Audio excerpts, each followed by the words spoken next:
Hey guys, this is Destiny with EDM Identity, and we're here for the last day of Groove Cruise officially. I'm here with OMNOM. Hello, how's it going? It's going good. How are you doing today? Yeah, I'm pretty good. Had a nice sleep. So. Okay, I love that, love that. And then, I mean, if we're not mistaken, I know you played last night too at the pool area. I was there and everything was bumping and grinding from like the sun setting and then everyone just being on the pool deck and just vibing, right? It was nice, yeah. The rain held off, which was great. So yeah, it was a good time. Amazing. And then you do have a back-to-back with Joshua today, correct? Yes, yep. Okay, cool. And what can we expect from that? I mean, I know you're used to doing a lot of different stuff with OMNOM and obviously with different other people too, but when you do back-to-backs like this and doing your own solo set, is there like different preparation for that or anything? I don't think we haven't prepped anything for the back-to-back, so I think it'll just be like us just running off each other's energy. Yeah, Joshua seems like he's really good at back-to-backs. Like I think he was saying the day before I arrived, him and was it Ranger Trucco or Truco, however you say it. I think he was saying they went back to back for like 6 hours or something. So yeah. I think an hour and a half will probably fly by between the two of us. I love that. Yeah. I mean, obviously you guys are huge stable pieces in house right now and keep it grooving. So I think that's like a minimum requirement now is just vibing with the set and just going along with it. Then. Yeah, Awesome. It'll be good. It'll be good. Cool. And then I mean, have you been raving on a cruise ship? I know you did play EDC, but how has been raving and playing on a cruise ship for you? Yeah, it's quite cool. I think people are definitely like quite outlandish on this boat. It's very fun. Yeah, lots of interesting like costumes and stuff. I love how like people really seem to like get into the spirit of it. Like earlier we were watching Twinsick play for a bit, and they're playing like very nostalgic like big room house and stuff. And there was like a guy dressed as a traffic cone. Oh yes. Who was hit a stop and a dance sign. So it was very fun. But yeah, stuff like that just makes the whole experience like that much more fun, I feel. Yeah, and I mean, kind of talking about your roots and, you know, seeing different things and everything like that, you know, playing when you started at home and now seeing how far you've come along, like, did you ever think that you were going to make it this far, or what was kind of like the goal when you started off and now seeing your journey? I never really thought I would make it this far. I mean, my goal is always just to try to do something interesting, I guess, because like, I never really thought that I would be like the world's greatest songwriter or anything like that, which I'm definitely not. I just thought maybe my contribution could just be like here and there, do something that's like just weird or unexpected, and maybe that like helps drive music in a new like direction or something like that. So yeah, I mean, I'm super grateful to like be where I am. It's amazing. I just never really thought that I'd have any sort of like commercial success or anything like that. So it's nice. Nice, I love that. I definitely, and it's kind of like so astounding to hear like your roots and like your mindset to that, obviously. And were there any key like artists for you or DJs that like kind of paved your sound as well? Definitely Flume. Flume's like a massive one, and Chris Lake. Ooh, I think yes. I feel like both of them in completely like different genres have like both really defined, or not even defined, but like everything that those two seem to do for me is always like interesting in some way. Like the songs always do something, even if it's like a little bit different, just something new that always makes me go, oh, like I didn't think of that. So yeah, I could agree so much to that. Chris like definitely paved the way for me too, and also Flume and just a lot of those like pivotal artists that now like their legacy is like forever imprinted in EDM, you know, and Black Book Recordings just is doing its own thing, and just so many artists are coming under that. And you know, for you, can we expect that, like, you know, kind of creating artists or, you know, kind of putting people under your wing or anything like that? I mean, hopefully one day, like I'd love to be big enough to be able to do that. I think like that would be just like a dream come true to really like help someone and like give them the confidence to like try different things, because I mean, I feel like now more than ever like artist labels are really important in driving younger producers to like put themselves out there, and you know, so yeah, that'd be awesome. That's awesome. Yeah, and I think actually a lot of people in like, you know, your age bracket and also in your scene too, like you mentioned Ranger Truco, he obviously has his own thing going on with the Range label and all that different stuff, so I definitely see that and hope for that in the future as well too for you, because we need our little odd mob hamsters and everything like on SoundCloud united together. I'm definitely a part of that. And kind of touching about like, you know, fan base and different things like that. You're very active on social media. I love that. I love that you're very personable. You're very much putting on reels. You're doing different videos and things like that. I try to, yeah. I try to get on the stories as like much as I can, and like and just talk about everything. Because I mean, I feel like my life, like my antics just random shit that seems to happen to me is like usually more interesting than my actual music. So Yeah. And yeah. the ADHD medication too, and helping you focus and everything like that as well. You know, hey, so I need that too. Sometimes I need to lock in. You know. Yeah, that's been interesting. Yeah, I think I've played like 2 DJ sets now where because my doctor was like, you should try taking this once a day, and I'm not exactly sure if I want to take that stuff when I have to DJ because I've been locking in a little bit too hard. It's been a bit weird. Like if anyone's seen me DJ the past like week or so, I think I've been looking at the decks and like what's going on a little bit too much. I've been micromanaging, so anyway, I'm like adjusting to all of that stuff. It's strange to be getting medication at the age of 31. So yeah. I know, it's definitely that. And I mean, obviously you did just recover from shoulder surgery, if I'm not mistaken. A gnarly scar there, I know. I actually feel quite cool that I have a scar now. I was scarless before. Yeah, it's just a mark of everything then. And then, I mean, from recovery and everything, and, you know, kind of that balance in life too, you know, producing music, having to play Hocus Pocus, obviously shows as well and everything. You know, with this injury, has it changed your mindset when you approach work or have to come up for like sets when it comes to new stuff? I mean, when I was like the first few sets that I did with the stuffed arm, I noticed what I had to do because a lot of the times now, like I'll need to cue the next song like when the drop happens.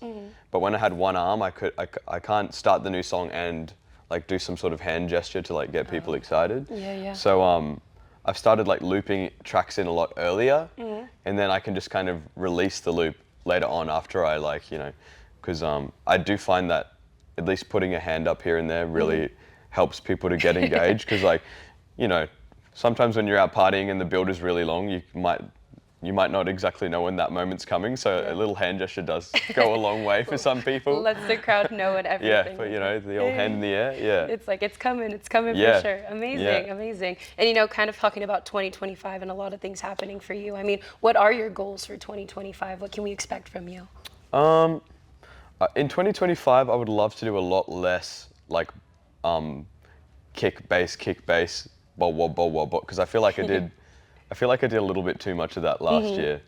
So I think this year I'd really like to, I'd love to do one song that my dad could listen to, like show his friends, and they'd be like, wow, this is music. You know, not like my normal stuff where like some 60-year-old man's like, this is not music. This is just not it. I'd love to do something like that. Kind of sitting on a lot more melodic stuff that I'd love to get out there and just see how people react, but I'm a little bit scared. No. I'm a little bit scared because like obviously like being in clubland, it's pretty, I find that stuff's like really easy because it just has to be playable, which is, for me, making something playable is like probably pretty easy because it just has to just be well produced and tight. Whereas like, the melodic stuff, it kind of more of the pressure lies on the vibe. The vocalist, the sound, a lot of that stuff, that essence, I know. That's the chords. True. And Twitter, I think you did mention something about techno as well, that you want to kind of get into that a little bit more. Oh yeah, my other goal, obviously, health and wellness. Yes. I'd love to get my chiseled techno DJ body going, you know. Oh, okay. You know, like sometimes I watch these videos and like, you know, back when I first started, like maybe not every DJ was like super shredded, but I feel like now like I'm in the minority by not having like an absolutely chiseled jawline. Like these people just look so cool. Like I don't know. I feel like it's a fun goal to have. I'd love to just like one day have the confidence just, you know, take my shirt off mid-set when it's getting really hot, you know? Yeah. Nothing sexual about any of that, by the way. Like literally just, I would love to get in shape just for me, you know, it'd be nice. Yeah. You know, because I'm 31 now, you know, I've got like 9 years of my 30s left. I feel like if I can get close to a six-pack at one point, then I'm happy. Then I can tick that off, get back on the old chicken nuggets or something like that afterwards. But yeah. It's just all about blocking out time. I think John Summit's doing his like now runs and his bender lifestyle and like so much different stuff like that. And you know, obviously a lot of DJs are going towards sobriety a lot and like, you know, promoting that well too. So that's awesome to know OMNOM is in it to win it for health and fitness this year. So we all have to hold him accountable to that and just Oh remind no, him. yeah, no, I probably do need that. Yeah. Totally joking, but awesome. Honestly, thank you so much for this talk. I'm going to No go worries. into a fast fire questions if that's cool with you. Yep. So this is more the fun part of the interview, obviously. Okay. All right, so these 4 simple questions. All So right. the first one is, if you could produce music that's out of the genre of your own, which music would you produce? Dubstep. Ah, love that, love that. Okay, second thing, if you were stranded on an island and you could only bring 3 things with you, what would those 3 things be? Whew. Anything? Anything. Oh, I mean, I'd love my phone. Okay. Play some Balatro on there. Great Oh, game. Yes, yes. I don't know. Fun things? Fun thing, anything. Ice cream machines, like little Oh. soft serve. Yes, yes, yes. Like you're stranded on an island, but damn, if you can have a cheeky ice cream here and there. What flavor would it be?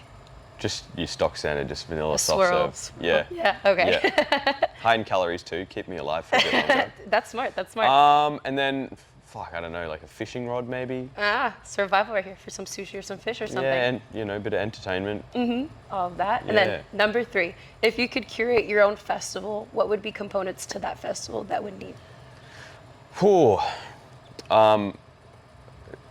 About 10 times as many toilets as there are normally at a festival. So true. Like literally whatever they have now, just 10 times that. Because like the Okay. number of festivals I've been to and I spend half the time in the line, Yes. it's so tragic. Especially like, it's easier for the blokes, but like if you've got any women traveling with you, the Yeah. lines are even slower. Yeah. And you're like, this sucks. Like, can't they, like, I don't know how much a porta potty costs. If anybody out there can do the math, all right, if all DJs can agree to like a certain percentage of like a fee reduction, increase the number of toilets, Okay. I think it would make the experience a lot better. I Plus, agree. you'd probably sell more drinks. That's like true. the number of times I've gone out, I'm like, I probably won't drink as much because like I really don't want to go to the bathroom. Oh so my God, so true, so true. Yeah. I know. I think Clooney recently too had like a little trick on his DJ that he put out that he puts Oh, like a saw trick that. for 10 minutes to Yeah. be able to do a restroom break, and I don't think we ever think about that, do we? yeah, I mean it's different for him, mate. How long was he playing for? Yeah, like 5-6 hours. 55 days. Yeah, yeah, all the time, everything. What's that movie where the guy gets like trapped in a canyon or something? It's got the title's like a number of hours. They need to make a movie like that about him. I feel like About Clooney. about his story of his lengthy DJ sets because it's like very impressive. I think we just. I came think up if you with added like some dramatic music, like he's running to the bathroom in slow motion, literally survival only diaries. 12 minutes to go. Literally, I love that. And then the last question. What are your next dream festivals or venues? Where do you want to play? What's next on the goal? Like, what's on your bucket list of playing? My bucket list. I would really love to play at Crossed one day. That looks like a really cool festival. Yes, I love it. I would love to go back to Shambhala. That was an absolutely great time. And then, I mean, there are just so many like to pick from. It's like difficult. I'd love to, not festivals, but really love to throw my own show in Brisbane, in Australia, because like we don't really have that many, like a whole heap of cool events that happen there. So I'd love to throw like an odd mob block party in my hometown and just do Yes. something fun for people who like house music. So. I love that. Yeah. Bring Hyperbeam down to there and have a whole. Oh, I'm mate, waiting. I'm I hoping. don't think I could afford to fly OMNOM out. Oh He's- man. Yeah. Well, thank you so much for your time. I really appreciate worries. it. Thanks Super for having excited for me. your set. And you guys stay tuned. Make sure to follow OddMob and everything that's going on. And WAP Block Party will be very much signed up for very soon. Bye, guys. See ya.